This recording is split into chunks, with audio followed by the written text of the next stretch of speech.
Glória a Deus. Miqueias, capítulo 7. Lemos assim: ai de mim, porque estou feito como as colheitas de frutas do verão, como os rabichos da vindima. Não há cacho de uvas para comer, nem figos temporãos que a minha alma deseja. Já pereceu da terra o homem piedoso, e não há entre os homens um que seja justo. Todos armam ciladas para sangue, cada um caça seu irmão com rede. As suas mãos fazem diligentemente o mal. Assim demanda o príncipe e o juiz, julga pela recompensa. E o grande fala da corrupção da sua alma, e assim todos eles tecem o mal. Olha o verso 4: o melhor deles é como espinheiro, o mais reto é pior do que a sebe de espinhos. Veio o dia dos teus vigias, veio o dia da tua punição, agora será a sua confusão. Não creiais no amigo, nem confieis no vosso guia. Daquela que repousa no teu peito, guarda as portas da tua boca. Porque o filho despreza o pai, a filha levanta-se contra a sua mãe. A nora contra a sua sogra, os inimigos do homem são da sua própria casa.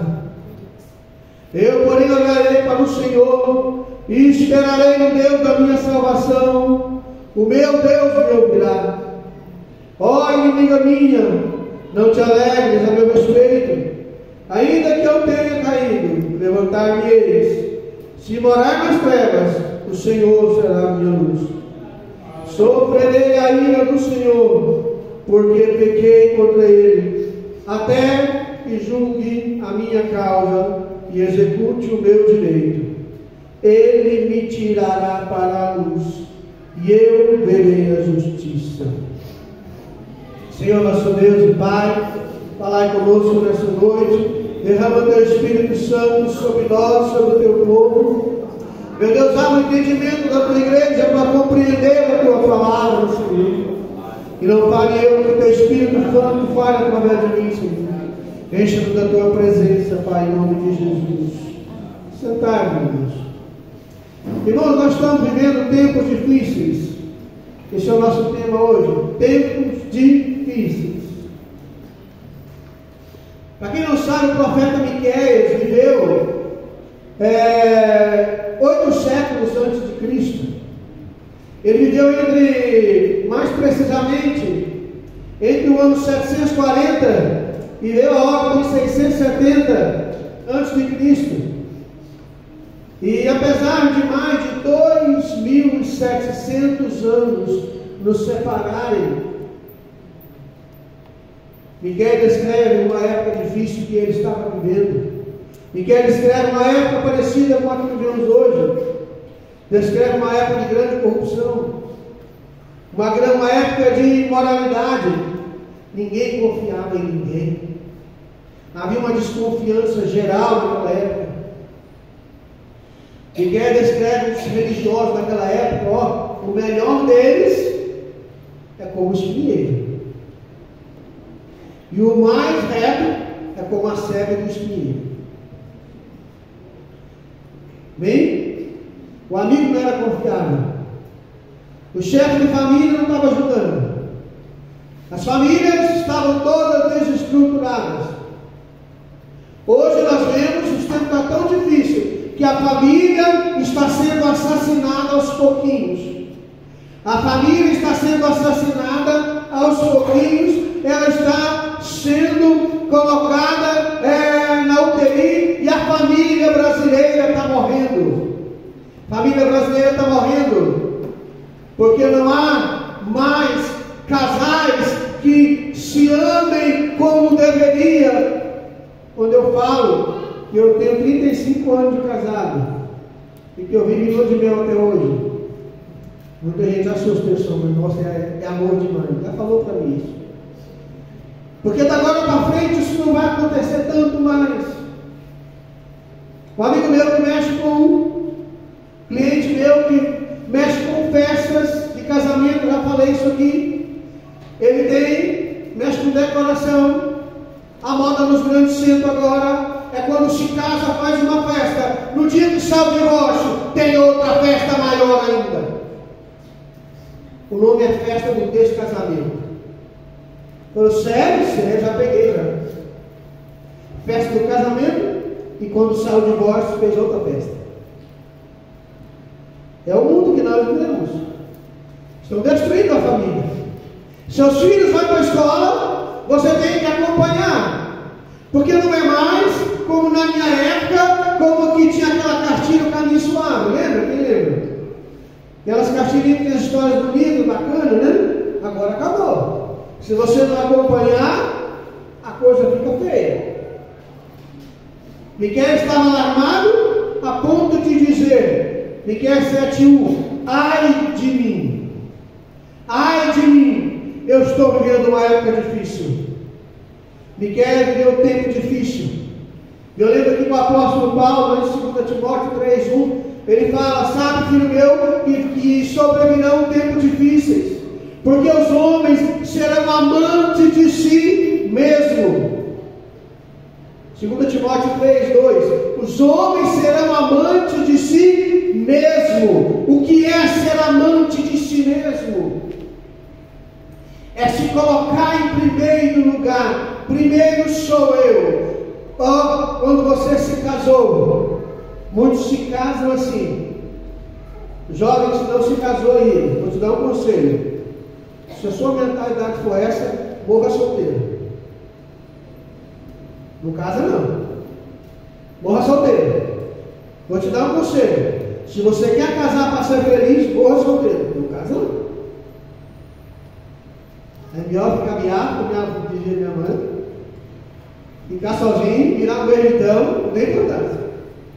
Porque você não casa para ser feliz. Você casa porque você é tão feliz, mas a sua felicidade é tanta que você tem que repartir ela com a pessoa que você ama. Você vai repartir a sua felicidade com quem você gosta. Amor é partilha. Você vai partilhar da sua felicidade. Não é sacrifício levantar e acordar, conviver com a mesma pessoa todo dia. Eu vivo com a minha esposa 24 horas por dia, literalmente. Não é sacrifício quando você gosta, né, Deixa? Isso é quase igual. Então, sem você ter prazer no que faz, não dá certo. Os homens são amantes de si mesmos, verso 3, sem afeto natural. Não tem afeto natural mais, sem afeto natural. Os homens, esses tempos difíceis que Paulo diz, os homens vão ser irreconciliáveis. Sabe o que é isso, irmãos? Lembra quando, o tema não é casamento não, eu estou falando muito de casamento, né? Porque Deus está mandando. A Bíblia diz, irmãos, que o divórcio, o próprio Cristo foi questionado em Mateus 5:6. Moisés permitiu-lhe lavrar carta de divórcio. Cristo disse, Moisés permitiu por causa da dureza do vosso coração. Mas não foi assim desde o princípio. O que Cristo quis dizer com a dureza do coração? Porque só há separação quando não há arrependimento, não há perdão. Quando há arrependimento e perdão, então há reconciliação. As pessoas não querem perdoar. As pessoas não querem amar. E amar e se sacrificar. Eu lembro aqui do profeta Jeremias, capítulo 4, versículo 1. Deus fala através do profeta: se voltares, ó Israel, volta para mim. Israel tinha adulterado, se prostituído, tinha se curvado diante de tantos deuses. Mas o profeta Jeremias disse: se voltares, ó Israel, volta para mim. Deus quer que você volte para Ele. Deus quer que você se reconcilie com Ele, porque o tempo está difícil.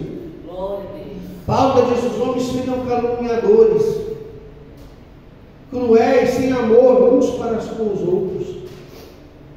Se prepare, irmão. Se prepare, porque as coisas vão piorar muito antes de melhorar. As coisas para melhorar, piora muito. Todos que tiveram uma vida abençoada na Bíblia, ele foi lá no vale seco, ele foi lá no mais profundo do abismo, para de lá sair com a vitória. Cito aqui José, piorou muito para melhorar. José tinha uma vida boa com seus pais, tinha uma vida boa na casa da sua família, era querido, era respeitado, era ensinado, era educado bem, orava, tinha compromisso com Deus. Por que eu sei? Porque lá no Egito ele não desviou. Por que ele não desviou? E na sua casa era a igreja dele, o templo dele era seu pai, era a sua casa. O pastor da casa de José era seu pai e sua mãe. Por isso que ele não se desviou. Ele tinha uma vida boa, mas de repente ele começou a ter sonho de grandeza. Ele começou a sonhar que a sua família se curvava diante dele. Ele começou a sonhar mais alto, que todo mundo estava se curvando diante dele. O céu, todas as estrelas do céu, ou seja, todo mundo. Aquele sonho, quando ele sonha que a lua e as estrelas se curvavam diante dele, ele assim: olha, eu vou ser mais importante que todo mundo. Os pais dele não gostou, mas não foi ele que sonhou, foi Deus que estava mostrando para ele. Só que para melhorar tem que piorar. José então foi vendido como escravo. Deve ter pensado lá dentro da cisterna, quando os seus irmãos e ele dentro da cisterna começaram a ouvir: vem os ismaelitas aí, vamos vender esse rapaz. Não, vamos matar ele. E ele devia ter pedido misericórdia. Seus irmãos não teve. José foi lá para o Egito, como nós sabemos. Lá no Egito ele passou maus bocados. Lá ele foi vendido como escravo. Ele saiu da sua terra bonito, bem trajado. Ele saiu com um porte físico muito bom. Não chegou lá no Egito bem não, irmãos. Andou em torno de 300 quilômetros, embaixo do sol tremendo. Chegou lá bem derrubado. E numa terra de língua estranha. Lá ele foi vendido para Potifar. E lá ele começou a trabalhar. Lá ele foi começar a aprender a língua aos poucos. E de repente a coisa começou a melhorar. Logo se tornou mordomo daquela casa. Logo ele passou a se vestir melhor, como se alimentar melhor. Mas ele carregava em si a vestimenta de um servo. Naquela época o servo, a roupa dele o identificava como escravo de alguém. Mas o dia que ele foi para o calabouço, ele se tornou preso. De lá do calabouço ele saiu e foi para ser governador de uma grande nação. Para melhorar tem que piorar, irmãos.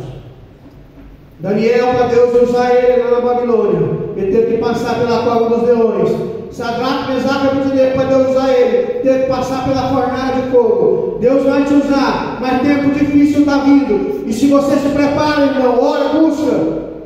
Se prepare, igreja, porque aleluia, nós temos que preparar que tempo difícil está para vir nessa nação.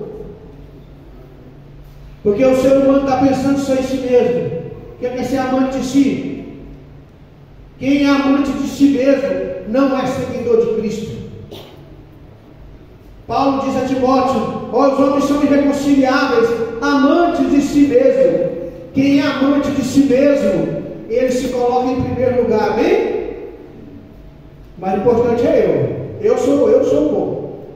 Não, então você não é seguidor de Cristo. Cristo diz: importa que ele cresça e que eu diminua. Ensinamento do apóstolo Paulo. João Batista diz: importa que ele cresça e que eu diminua. Paulo ensinou que cada um considere seu irmão acima de si. Orai uns pelos outros, levai as cargas uns dos outros. Isso é amor ao próximo. Evangelho de João 3, 34, 35. Novo mandamento eu vos dou, que vos ameis uns aos outros assim como eu vos amei. Tempo difícil está chegando, você tem que amar o próximo. Tempo difícil está vindo. A igreja vai ser identificada pelas qualidades do seu povo. Seguir a Cristo é colocar o outro em primeiro lugar. Miqueias se viu no dilema, já que não podia confiar em ninguém, nem naquela que reclinava o peito sobre ele, que dormia com ele. O que ele faz? Qual que é o conselho dele? Miqueias 7:7. Eu, porém, olharei para o Senhor. Muita gente, irmãos, muitas pessoas, em momento de crise, não sabem o que fazer. A crise veio e ele se desespera.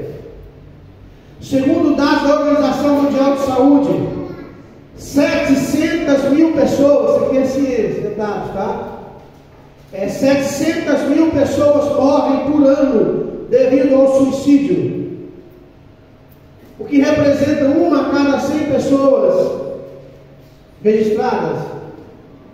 Já aqui no Brasil, o Sistema Único de Saúde, o SUS, registrou ao longo do ano de 2023 11.502 intenções relacionadas a lesões, tentativa de morte ou causar dano a si próprio. Mais de 11 mil pessoas, 11.500 pessoas, deliberadamente queriam afligir dano em si mesmo. Sabe o que é isso? Está uma média de diária 31 casos por dia. E são coisas pequenas. A maioria desses problemas, se você pegar dessas 11 mil pessoas que tentaram se matar, alguns morreram, você vai ver que eram coisas pequenas. Era um probleminha à toa. Para quem está de fora, um probleminha financeiro é um probleminha. Para quem está lá dentro é um problemão. Sabe o que acontece? Que essas pessoas estão olhando para o problema. E quanto mais olha para o problema, mais ele cresce. Estão esquecendo do conselho de Miqueias. Quanto a mim, eu olharei para o Senhor. Eu vou esperar no Deus da minha salvação. Irmão, servo de Deus tem que esperar no seu Deus. Servo de Deus não vai esperar no presidente da República, não vai esperar no Congresso Nacional. Não, você vai esperar no seu Deus. Você ora, você jejua, você consagra e fala: o meu Deus me ouvirá. O meu Deus vai me ouvir. Fala para o seu irmão que está do lado: olha para Jesus, irmão. Agora a pergunta vem: como eu faço, como eu sei que eu estou olhando para Jesus? Vou perguntar de novo: como eu sei que eu estou olhando para Jesus? Só tem uma forma. Eu tenho uma vida de oração. Eu oro todo dia. Eu tenho uma vida de devoção. Devoção é leitura bíblica, é estudo da palavra do Senhor. Eu cumpro o Salmo 133. Eu tenho comunhão com a minha igreja. Eu estou frequentando os cultos sempre, né? Estava comentando com a minha esposa, à medida que Deus falava comigo, eu estava escrevendo, e eu falando: olha, eu acho, isso aqui é pensamento meu, pastor de vida, tá? Pessoa que fica mais de 2 semanas sem vir à igreja, sem avisar, sem dar notícia, nem no grupo ele põe lá: olha, nós estamos trabalhando muito assim, fica mais de 2 semanas sumido. Ele está desviado, está afastado, tem que reconciliar com o Senhor. Está afastado, está fraco, está doente. Amém? Isaías 45:22. Olhai para mim e serei salvo, vós, todos os confins da terra. Você quer ser salvo? Olha para Jesus. Irmão, eu estava lá em casa, eu estava estudando, meditando aqui na palavra, e eu lembrei do livro Peregrino. Eu tenho ele deve estar na casa de alguém por aí. E eu peguei um trecho, no capítulo 6. Quem já leu o livro O Peregrino, levanta a mão. É um livro muito bom, vale a pena você ler. E conta a história do homem que vai seguir ao Senhor. Dá o nome de cristão. No capítulo 6, é o capítulo em que aquele fardo pesado que ele tem E eu vou ler para você agora um pedacinho.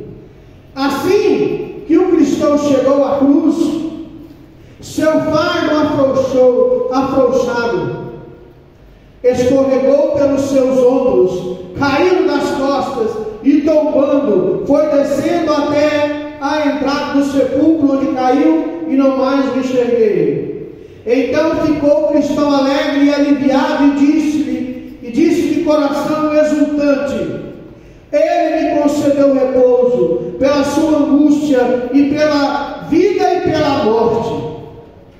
E ali permaneceu algum tempo olhando e admirando-se, pois ficara muito surpreso ao perceber que a visão da cruz o aliviava.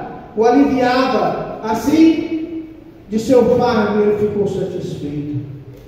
O peregrino, o cristão, só vê seu fardo cair quando ele olha para a cruz, quando ele encontra com o Calvário e a luz de Cristo entra na vida dele. Irmão, a dor do pecado, o vício, a droga, a prostituição, o adultério, todo tipo de problema só cai quando a pessoa olha para Jesus. Enquanto não olhar para Jesus, não há resposta correta. É Jesus o nosso socorro bem presente. Isaías 45, 22. Olhai para mim e sereis salvos, vós todos os confins da terra. É no Calvário que você é salvo. É no Calvário que você vai deixar o seu fardo pesado. Está difícil? Está. O momento está muito difícil para nós, mas vale a pena servir ao Senhor. Miqueias diz assim: olha, eu vou esperar no Deus da minha salvação. Ainda no verso 7, Miqueias 7. Vale a pena esperar, irmãos. Vale a pena esperar nas bênçãos do Senhor. Quem espera o Senhor não perde seu tempo, nunca se decepciona. Isaías 40, verso 31, o Senhor fala: olha, Ele, o Senhor, faz forte ao que está cansado. Ele multiplica as forças ao que não tem nenhum vigor. Os jovens se cansam e se fatigam, mas aqueles que esperam o Senhor subirão com asas como águia. Correrão e não se cansarão, caminharão e não se fatigarão. Se você está cansado, é porque você não está esperando no Senhor. É porque você não está esperando no Senhor.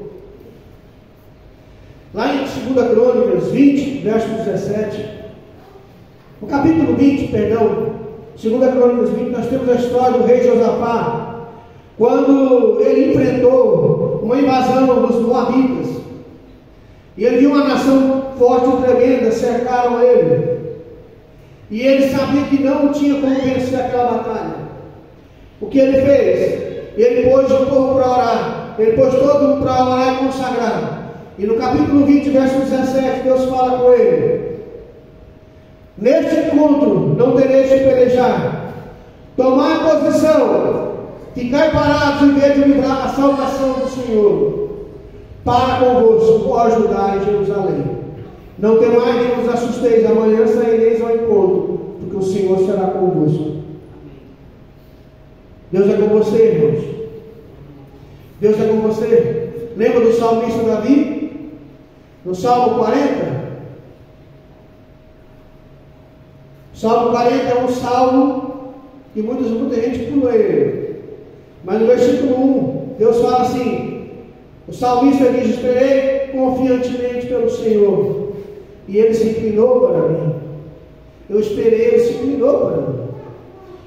E ouviu quando eu clamei por socorro. Verso 2: tirou-me de um poço de perdição, de um tremedal de lama, e colocou os meus pés sobre a rocha e firmou os meus passos. Aí vem a melhor parte: e lhe pôs nos lábios um novo cântico, o hino de louvor ao nosso Deus. Muitos verão essas coisas, temerão e confiarão no Senhor. Bem-aventurado o homem que põe no Senhor a sua confiança.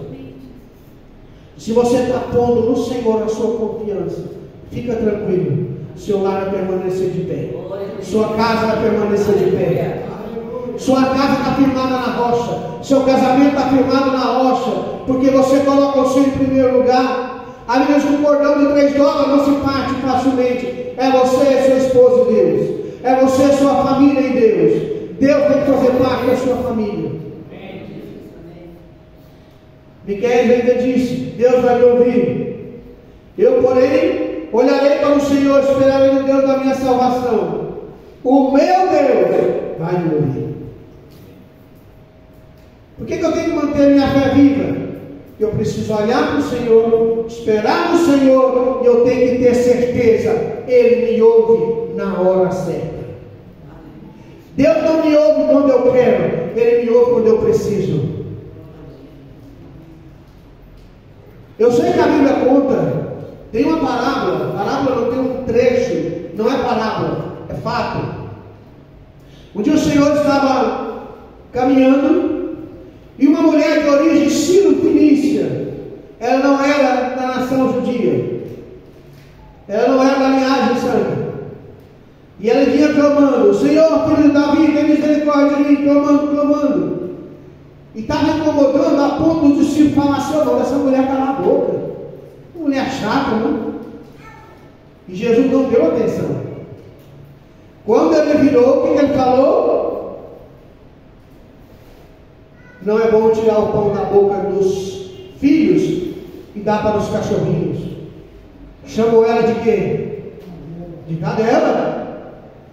Se fosse o irmão de hoje, aqui, pregador, a pessoa fala que esse é o Messias, isso é o capeta, isso é o demônio pessoa. Mas ela queria ser curada. Ela sabia: eu preciso, Ele pode resolver meu problema. Não foi ele que ressuscitou a Lázaro, não foi ele que ressuscitou o filho da viúva de Naim. Ele pode e Ele vai. Não foi ele que alimentou 10.000 homens, então Ele pode.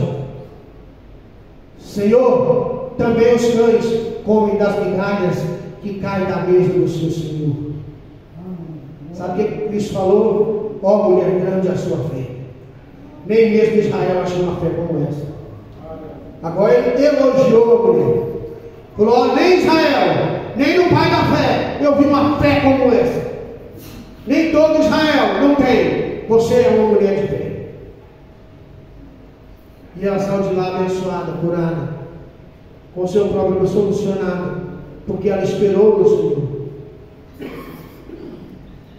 Miqueias disse: ela não podia confiar no amigo, não podia confiar na família, não podia confiar na esposa, então tem que esperar no Senhor. Sabe que tem hora que você está sozinho? Uma das primeiras mensagens que eu preguei aqui, em 95, foi: é você e Deus. Tem coisa que ninguém vai te ajudar, é só você e Deus, é você e o seu Senhor. A Bíblia diz: se o meu povo que se chama pelo meu nome orar e buscar, eu ouvirei os seus. Jeremias 33, a Bíblia diz: clama a mim e responder-te-ei, anunciar-te-ei coisas grandes e ocultas que não sabe. Filho do olho, cante em pé, eu falarei contigo. Ezequiel 2:1. Então você pode confiar no Senhor, vai valer a pena. Miqueias ainda disse: olha, quando eu me cair, eu vou levantar.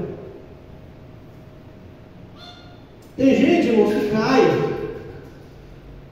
em vez de procurar se levantar, ele fica procurando o motivo por que ele caiu. Irmãos, eu não quero saber aonde eu tropecei, eu tenho que levantar logo. Amém. Tem gente que quer saber o motivo, né? Por que aconteceu isso, por que aquilo. Irmãos, a Bíblia diz: aquele que está em pé, 1 Coríntios 10, cuide para que não caia. Mas se você cair, levanta. Deus vai estender a mão para você. Miqueias 7:8. Ainda que eu tenha caído, levantar-me-ei. Posso até cair, mas eu levanto. Eu não desisto. Sabe o que Paulo diz em Coríntios? Em tudo nós somos atribulados. 2 Coríntios 4, verso 8. Em tudo nós somos atribulados. Alguém diz assim, que as desgraças são covardes, que só andam em bando. Problema vem só em bando. Tem hora que parece que tudo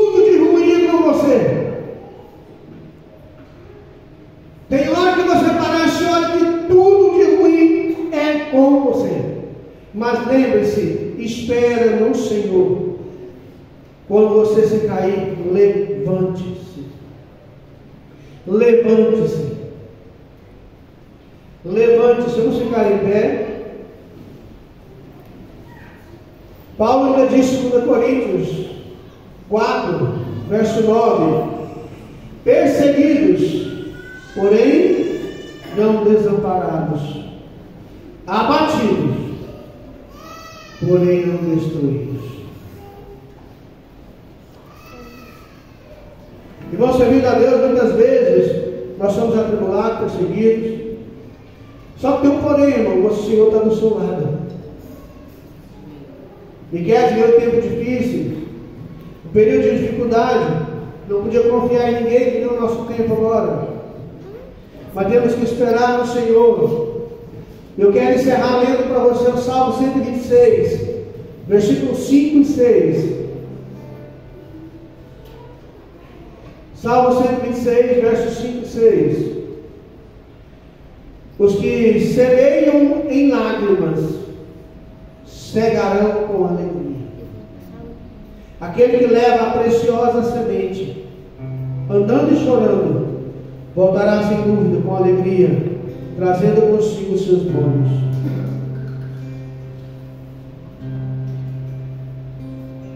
Irmãos, alguém consegue lembrar quanto foi que os tempos não eram difíceis e o dinheiro não era escasso? Você lembra? Quando foi essa época? Quando foi que os tempos não foram difíceis que o dinheiro não estava escasso?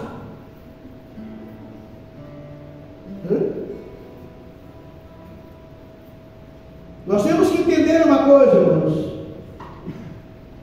A semeadura é opcional, a colheita não é não. A semeadura é opcional, mas a colheita, ela é fiel. Você plantou, você colhe. O que você planta, você colhe. Então passe a semear. Tempo difícil está chegando. Tempo difícil está chegando. Nós não estamos vivendo época difícil, não. Vai vir aí. Enquanto os irmãos louvam o Senhor, nós vamos estar preparando a ceia do Senhor. Amém?